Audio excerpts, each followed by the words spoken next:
Feel free to share your Bigfoot encounters in this thread. I'll be sharing mine. Family owns a cabin in the mountains. Great-grandfather built the original section, and my grandfather, father, and I all added more to the cabin over the decades. Went from a small, 2-room cabin to a 2-story, 5-room cabin with a porch. Upstairs is the bedroom with 2 beds, downstairs is the living room, kitchen, bathroom, and study. Study has an old steel tanker desk my grandpa put there, and bookshelves full of old hunting, fishing, and trapping books and a ton of old sci-fi novels my dad read as a kid. I decided to stay at the cabin over the summer instead of working between college semesters and maintain the property. Neighbors in the area had complained of vandalism, theft, etc., and my dad was worried about someone breaking into the cabin, so I'd live in the cabin for the summer and take care of the property. Pack up the old Ford Bronco with food and other necessities, take a rifle and revolver, and my dog. Dog was an Australian Shepherd named Roscoe, good dog. Take the 5-hour drive to the cabin. Ah, nature. Yeah, I'll be alone for the whole summer and my only human contact will be when I go into town for gas/food, but I'm cool with that. Spend rest of the day unloading stuff into the cabin, getting the generator started and the lights turned on, and just generally getting settled in. Nothing unusual happens the first night in the cabin. Spend the next day mowing the grass around the cabin, hacking down weeds and little trees growing along the trails, cleaning out deer blinds, getting rid of wasp nests on the eaves of the cabin, etc. Roscoe keeps freezing and staring off into the woods like he sees something, but then shrugs it off and follows me, panting and wagging his tail. Spend the rest of the day cleaning solar panels and checking batteries so I don't need to run the generator for anything except running the AC or TV. Television is an old console-style TV from the 60s. The antenna doesn't pick up anything but static now since everything is digital, but it has my old NES from when I was a kid hooked up to it, very nostalgic. No reason to turn it on, basically, so once I've got the solar cells and batteries running there's no need for the generator anymore. Cook some Wolf brand chili, no beans, because chili doesn't have beans, you heretics, on the gas stove in the kitchen and admire the view out the kitchen window. The motion-triggered lights pick up a raccoon hanging around behind the cabin and I watch it while I cook. Eat dinner in the living room while reading a book on African big game, Death in the Tall Grass, I think. Lights start dimming, something's wrong with the inverter and the solar cells aren't charging the batteries fully. Call it an early night and head to bed to save the batteries. Spend next day trying to figure out why the batteries aren't charging, but I'm clueless. Roscoe keeps looking off into the woods and whining. Give up on fixing the battery charger, I'll just run solar by day and generator at night. Head off into woods to check the fence line of the property. Have my grandpa's old S&W Model 10.38 revolver from when he was a cop in the 60s on my hip in case of snakes or whatever. Roscoe is acting increasingly nervous, refuses to leave my sight, keeps staring into the woods and whining. Unusual behavior, but whatever. Fence is damaged in a couple places. I make a note of where I need to do repairs. I've got all summer, so I'm in no hurry to get it done. Roscoe suddenly starts barking and snarling like something's there and I turn to look. I don't see anything, but I draw my revolver and call out who's there? Roscoe charges off into the woods, still barking, and something big goes crashing through the brush, pursued by Roscoe. I call my dog and chase after him, worried he's going to get into a fight with a bear or something. Suddenly hear Roscoe yelp and he runs back to join me, tail tucked between his legs. There's a loud roar, like nothing I've ever heard before, and more crashing in the brush ahead. I still haven't seen whatever the dog was chasing, and I don't want to see it. Run back to the cabin with Roscoe right behind me. Load rifle. It's a Gibbs carbine, basically a sporterized Enfield rifle in .308 with a nickel finish. I only brought it along in case a bear tried to break into the cabin or something, not because I intended to shoot anything. Round in the chamber, magazine fully loaded. Stay in the cabin the rest of the day, don't see or hear anything unusual. Eventually relax, cook dinner, feed Roscoe, read some more of my book, and head to bed. Revolver under my pillow and rifle leaning against the wall next to the bed, of course. Head out the next day to finish checking the fence line, take rifle with me this time. Roscoe is increasingly nervous, tail tucked between his legs, shaking, growling while staring off into the woods. He's making me nervous too. I don't see or hear anything odd. Birds are singing, squirrels are doing their thing, everything seems normal except the dog. Start checking the area near the creek and that's when things get bizarre. The berry bushes are picked clean, normally hit berries this time of year. I start to suspect we have a bear in the area, and that's what we encountered yesterday. There's weird footprints in the mud around the creek, too big and shaped wrong to be a deer or a pig, but there's so many prints that the mud is churned up and I can't get a clear look at any of them. Suddenly, something sails through the air and lands on the trail a few feet from me. It's a pinecone. What the fuck? Another one flies out of the woods and lands on the trail. Somebody is throwing pinecones at me. I shout, "Who's there?" No response. I inform whoever is in the woods that they're trespassing on private property and that I'm armed. A large stick flies at me and misses. I throw it back and yell that I'm calling the sheriff if they don't leave. They throw a rock at me. Fuck this. I flip off the safety on my rifle and fire a shot in the air. There's dead silence other than the ringing in my ears. I make a show of chambering another round and yell that I'm going to call the sheriff, so they need to leave immediately. There's dead silence again for a long, tense moment, and then there's a hailstorm of rocks, sticks, pine cones, and other shit being thrown at me from the woods. A couple of them hit me, hard enough to hurt, and Roscoe yelps when a rock hits him. Still can't see who's throwing shit. I fire another shot, this time into the woods in the direction the rocks are coming from instead of in the air. There's that loud roar again. Fuck this shit, I'm out. I run back to the cabin, with whoever is throwing rocks and shit crashing through the brush parallel to the trail, still throwing stuff. Roscoe finally has enough and charges off into the woods, snarling. There's an ear-splitting scream and my dog snarling and barking like he's fighting something. I start to follow Roscoe, chambering another round in my rifle, but then another rock flies through the air and hits me in the head. Knocks me for a loop and there's blood everywhere. I nope off back to the cabin and lock myself inside. Roscoe shows up a few minutes later, covered in mud, blood, and leaves. I check my phone and of course there's no signal. Top off the magazine of my rifle and consider driving into town to call the sheriff. Nah, fuck that. Whatever asshole was throwing rocks should be more scared of me than vice versa. After all, I have a gun and Roscoe clearly got in a fight with whoever it was. I clean the dog up and put some antibiotic on his wounds, then check mine. I've got a nasty bruise on my forehead and a small cut, clean it up and slap a band-aid on. I'm in siege mode, just in case the asshole returns. Run the generator so I've got lights. Keep checking out the windows while I cook dinner. The motion-triggered lights go off a few times, but I never see anything. Eventually decide the trespasser had enough and isn't going to come back, shut off the Jenny and head to bed. Gun's still ready to go, of course. Wake up the next morning, grab my rifle and Roscoe, and go to check the property for any signs of the trespasser. Woods are eerily quiet.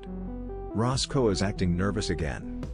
I'm thoroughly creeped out and decide to spend the entire day holed up in the cabin. Don't see or hear anything unusual whenever I check outside, but it's still eerily quiet, no birds, no animals moving, nothing. I spend the entire day alternating between reading and nervously looking out the windows. Nightfall. I refuel the generator and start it before it gets too dark outside, then head into the kitchen and start cooking a pot of canned beef stew. Motion-triggered lights keep going off, but I don't see anything. Roscoe is whining and acting nervous again. I keep the .38 holstered on my hip and the rifle next to my chair in the living room. After checking the front windows again, I walk back into the kitchen just in time to see something looking through the window at me. I can't tell what it is, I just see eyes and a dark silhouette.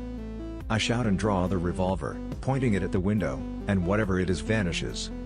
Running up to the window, I look outside as the motion lights go off and see a large shadow disappear into the trees. The window is high off the ground, walking out the back/kitchen door requires going down a short flight of steps. I'm 6 feet tall and wouldn't be able to look into the kitchen window from outside, so whatever was peering in the window was fucking huge. I'm convinced it's a bear. I holster my gun again, stir the stew on the stovetop and turn down the heat so it doesn't burn, then retrieve the rifle and step out the kitchen door to see if I can see/hear anything.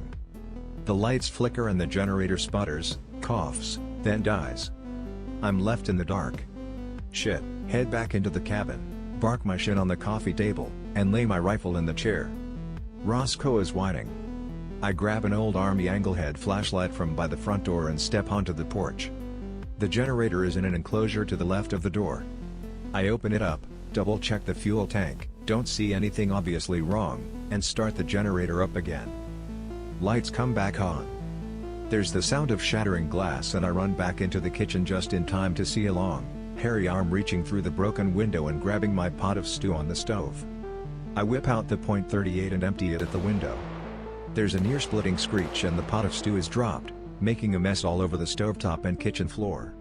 I run to the window in time to see a huge figure vanish into the trees again. Grab rifle from my chair, then run upstairs to the bedroom, eject empty cases from my revolver and reload from the box of ammo on the nightstand. Check out bedroom window, motion lights are on, but I don't see anything. Head back downstairs and go out the kitchen door. Roscoe is shaking and refuses to follow me. I stand at the very edge of where the motion lights illuminate the tree line, shining my light into the woods and shouting threats. Something rustles in the brush and I catch a glimpse of motion in the beam of my flashlight. Shouldering my rifle, I start to squeeze the trigger when the lights go out. Wait, the lights didn't go out, I can still see the yard lit up. I turn and there's something huge between me and the lights, creating the dark spot. I somehow avoid tactically shitting myself and fire my rifle at the silhouette. There's a scream and something shaped like a person runs into the woods. I chamber a new round and fire again. A rock comes sailing out of the woods in the direction of where I saw motion. There's fucking two of them. I fire a third shot in the direction of the rock thrower, then draw my revolver and empty it into the woods. There's another loud road and something huge crashing in the brush as another rock sails toward me. I hear more crashing off to the side where the one that got between me and the cabin ran. Fuck this, I'm not getting surrounded. I haul ass into the cabin, double check all the doors and windows are locked, reload both guns, and cover the broken kitchen window with a piece of plywood and hammer it into the wall with some nails. There's a constant thumping sound as at least two of the creatures are hurling rocks and sticks at the walls of the cabin. I retreat upstairs with Roscoe, open the bedroom windows, and fire multiple shots into the woods around the cabin. The rain of rocks and sticks stops. After a while, the motion lights stop going off. I hear a weird noise coming from the woods, like a cross between animal grunts and somebody singing without words. Fire another shot into the woods and the noise stops. I stay up all night, too afraid to sleep. Generator runs out of gas around 3 a.m. and the cabin switches to battery power. Batteries still aren't charging properly, so the lights go out less than an hour later. Dead silence outside. Dawn finally arrives and I jump in the Bronco with Roscoe and haul ass into town. As soon as I reach the gas station on the edge of the small town near the cabin, I pull out my phone and call my dad to tell him what happened. He tells me to stay put and that he's on his way. It's a 5-hour drive, so I've got a bit of a wait. I just sit in the Bronco with Roscoe the entire time, dozing but too high-strung to actually fall asleep. Dad finally pulls into the parking lot next to me, has me tell him the whole story, then he calls the sheriff. A deputy shows up and I tell him the whole story. Deputy is obviously skeptical but follows us to the cabin. Show him the rocks and sticks all around the cabin and the scuff marks on the wall where they hit, the broken window and spilled stew, etc. Deputy also notes all the spent brass where I'd been shooting and decides that something obviously happened and I wasn't just making it up. We all three hunt around for footprints or other evidence. We find a few, but they're never clear enough to make out. Deputy writes it all down in his notebook and says 3 other people reported similar incidents in the past month, then leaves. Dad helps me clean up the mess in the kitchen, refuel the generator, and fixes the inverter so the solar cells charge the batteries properly. Then I throw all my shit into the Bronco, because fuck staying here all summer. Don't return to the cabin until hunting season in the following winter, and only with my dad and uncle with me. Never see or hear anything unusual again. That's the end of my Bigfoot story. Now for my dad's story, which is why he immediately believed me when I told him what happened. Late 1970s. My dad, uncle, and grandpa are hunting at the cabin. They're all in separate deer blinds. Dad isn't legally old enough to drink, but he has a small cooler full of beer in the tree blind with him anyway. Rifle is hanging from its sling on a tree branch. He has no serious intention of shooting a deer and is mostly there to drink. Something big starts rustling in the brush and he sits up, thinking it might be a pig since deer aren't that noisy. Fucking Bigfoot steps out into the clearing. He says he remembers it had reddish tan hair all over, but looked more like a man than an ape. It looks around the clearing casually, then spots him sitting in the tree and stares at him. He says he wasn't scared of it because it didn't seem threatening, just curious, so he stared back and wished he had a camera with him so he could prove it was real. It walks over to the tree he's in and reaches up. He's 10 feet off the ground and its fingertips are brushing the bottom of his blind. Suddenly, he's nervous about this huge thing and shouts at it to go away. It jumps up and grabs onto the deer blind, its weight making the whole blind creak, and my dad is afraid it's going to break off of the tree and take him with it. He pours his beer onto Bigfoot's head. It lets go and wipes its head, licking the beer on its hands and looking puzzled. My dad grabs a full can of beer from the ice chest and beans him over the head with it to make it go away. Suddenly, Bigfoot isn't amused anymore and roars so loud his ears hurt, and begins jumping up and grabbing at the tree blind. Dad fumbles to grab the rifle and fires, completely missing the creature. This is enough to scare it off though, and it runs into the woods. Uncle and Grandpa show up, wondering what's going on. Dad yells for them to grab their shit and GTFO. Leaves the rest of the beer in the blind and they all head back to the cabin, where he tells them what happened. If they hadn't heard the roar before the gunshot, they wouldn't have believed him. They go back to the tree blind to look for evidence, find that the blind has ripped off the tree and the cooler broken apart. Smashed beer cans oozing beer everywhere. They pack up the truck and nope back home. Never see any signs of the thing again until 30 years later when I have my encounter. So, anybody got their own stories to tell? Forgot to add a detail. Dad says when it reached up to touch the deer blind, it was singing, making weird chirping noises like someone imitating a bird call. You've either studied a subject in depth and crafted a very good story using reliable information, or it actually happened. Here's mine. Colorado springtime. Drinking a tall boy and hiking up a mountain at dusk. Mountain is surrounded by suburbs, but still at the edge of the Greater Rockies. Lots of mule deer up here, coyotes, mountain lions, even elk. Get to top of plateau, walk quarter of mile to nearest high tension tower.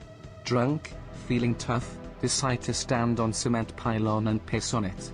Sun is now down. Feel a bit exposed, and think if predators are around I'm offering a challenge. Don't care. Have my 4000 lumen flashlight and BK9. Get off the pylon and start walking back. Flash blizzard. Within 2 minutes it's a whiteout. No big deal. Know the trail well. Flip on my light to 2K lumen mode. Can't see shit further than 5 feet. Walking between two cliff walls. Suddenly great horned owl hoots to my right. That's weird, bad weather and no perches over there. Keep walking. Owl hoots on my left. No perches over there either. Now on my right again. Now on my left. Oh fuck no. JPG. I'm being corralled towards the big wide trail. Flip off my light and sneak a detour to the narrow cliff face trail. Harder terrain in the snow, but nothing can sneak up on me. 2 more hoots from left and right. They stop and I quietly take the long, difficult way home where I might slip and get fucked up, but can't be ambushed. Later, that summer I took this pic on one of the trails leading to that location. It's extremely unlikely a barefoot human being would have made this print in this spot. This foot would be a size 11. There were no other prints that anywhere near that size on the trail. All the terrain around the trail is full of sharp volcanic rock and cactus. You can't walk barefoot on this trail, much less off it.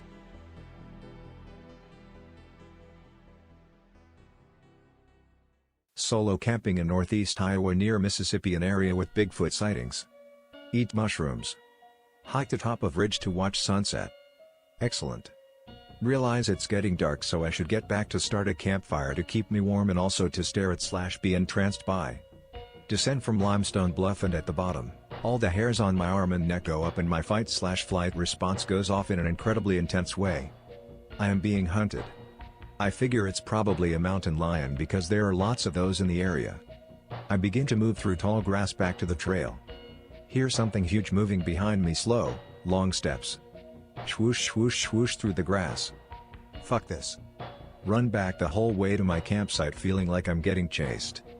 No way, that was a mountain lion, it was huge. Now it's dark, I make a fire and start to relax. I'm camped by a small lake maybe 50 feet across. I hear footsteps through the leaves on the other side of the lake. A huge rock is thrown in the lake. A piercing, inhuman shriek sounding like a rabbit getting killed, but worse. I'm tripping balls so can't drive. Am I about to get raped by a monkey man? I remember that Native Americans and Tibetans said that only whiskey will placate the Sasquatch. I pour a tin cup full of cheap brandy and set it out on the trail about 100 feet from my campsite. Rest of the night is calm, but I'm still a little shaken up. In the morning the cup is empty, tipped over, there was no wind that night. So? Maybe I had a Bigfoot encounter. Maybe I was just tripping. Either way, also there are lots of reports from that area of Bigfoot being sighted crossing gravel roads or walking near fence lines/property lines by old farmers who are not the type to go telling stories. I'm gonna say this was a hobo, but hey, what do I know? Freaked me the fuck out at the time. B19, live in small logging town Pacific Northwest. Tied with 2 other friends, guy and girl. Nothing to do here at night, closest town is about hour and a half away. So we just drive around dark deserted roads. Usually we'll find somewhere to pull over, get out the car and talk, dance, shout into the night. 2 a.m. we are lying on the road. Side road off the highway, 10 miles from any homes, it's only trees. Totally safe, straight stretch of road and there probably won't get another vehicle for a couple hours anyway. Lying side by side staring at the stars. Passing joint around. Laughing like goobers. Hear crack of twig. Just an animal but still makes me uneasy and the others. They're still laughing but I can definitely hear what sounds like something walking in the trees. Get anxious and tell them both shut the fuck up. Yeah, that's footsteps. Female friend calls out who's there? I whisper to her shut up. Footsteps stop. No reply. Don't know why but I sense danger. My spine goes cold, eyes are watering, total fear. Guys, let's get in the car. All pile in, I lock the doors and turn on ignition. Surreal, it's like a movie lol. Feel what I can only describe as icy white fear. Just as we start to move there's a massive crack at back of the vehicle. All of us yell and scream. A rock hits the trunk. Scream some more holy fuck. I floor it. Friend in the back yells he can see something. He said there was a guy/bear type thing walked out of the trees and onto the road. Said he couldn't make anything out because only going by moonlight and rear lights.